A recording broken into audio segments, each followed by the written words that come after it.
संध्याकाळी 6च्या सुमारास मान्सूनपूर्व पावसाला सुरुवात झाली. 4 थेंब पडतात न पडतात तोच वीजबोर्डाने तत्परतेने लाईट घालवले. हे त्यांचं नेहमीचंच आहे. जरा खुट्ट झाले की लाईट बंद. पाऊस आला आणि पार दाणादाण उडवून अर्धा पाऊण तास नाचून गेला देखील. सारे सामसूम झाले. रात्रीचे 9 वाजले पण लाईट काही आले नाहीत. माझा मुलगा मला म्हणाला, "डॅड, आज लाईट केव्हा येणार ते तरी प्रेडिक्ट करा." आता खरे तर मी असली भाकीतं करत नाही. असली भाकीतं करण्यासाठी ज्योतिषशास्त्र वापरणे ही या शास्त्राची अवहेलना आहे असे मला वाटते. पण मुलाच्या हट्टाला बळी पडून मी हे एक भाकीत करायचे ठरवले. मनात प्रश्न धरला, खंडित झालेला विद्युत पुरवठा कधी सुरळीत होईल? मला जास्त संयुक्तिक वाटणाऱ्या वेस्टर्न होरारी तंत्रज्ञानाचा वापर करायचे ठरवले. मनात प्रश्न आला त्यावेळेचा टाईम चार्ट घेतला आणि दिनांक 8 जून 2019, वेळ रात्रीचे 9:36 आणि 53 सेकंद, स्थळ नाशिक. फार फापट पसारा न करता, फार खोलात न जाता मी मनात काही आडाखे बांधले. मी विद्युत पुरवठ्यासाठी युरेनस म्हणजेच हर्षल या ग्रहाचा वापर करतो. मी स्वतःच प्रश्न विचारला आहे आणि आपल्याला घटनेचा कालनिर्णय करायचे हे लक्षात घेता मी म्हणजेच प्रश्नकर्ता म्हणजेच असेंडंट आणि हा युरेनस म्हणजेच हर्षल असे 2च घटक विचारात घ्यायचे ठरवले. आता लाईट येणारच आहेत, फक्त ते केव्हा इतकाच काय तो प्रश्न आहे. तेव्हा हा जन्मलग्न बिंदू आणि युरेनस यांच्यात कोणता योग होईल? युती, केंद्र, नवपंचम, प्रतियोग. तेव्हा विद्युत पुरवठा सुरळीत होईल. असा माझा सोपा आडाखा. ह्या असल्या प्रश्नासाठी ह्याहूनही जास्त रक्त आटवायची गरज नाही. मी पत्रिकेकडे बघितले.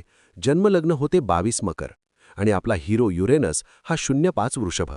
आता या दोघात सुमारे 103 अंशांचे अंतर आहे.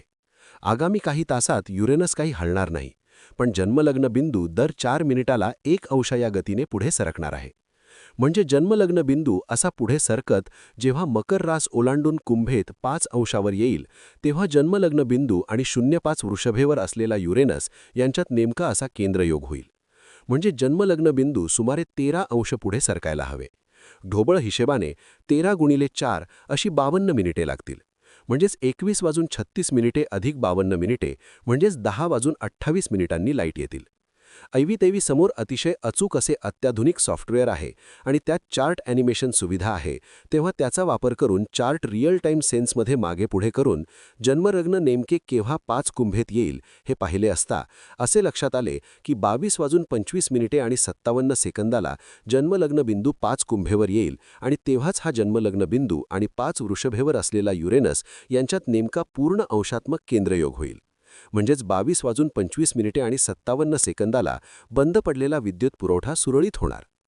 माझे भाकीत ऐकल्यानंतर प्रेम चोप्रासारखा छद्मी हसत माझा मुलगा म्हणाला, "तर ठीक आहे, बघूया. घोडा मैदान फार लांब नाही." आणि उकडते म्हणून हवा खायला टेरेसवर जाऊन बसला. हे सगळे करेपर्यंत 9:15 वाजले होते. आता प्रतीक्षा, लाईट कधी येणार? जास्त नाही, फक्त पाऊण तासाची प्रतीक्षा. घड्याळाचा काटा सरकत सरकत 10:24 वर आला. आता लाईट येणार? येस, भाकीत बरोबर आले.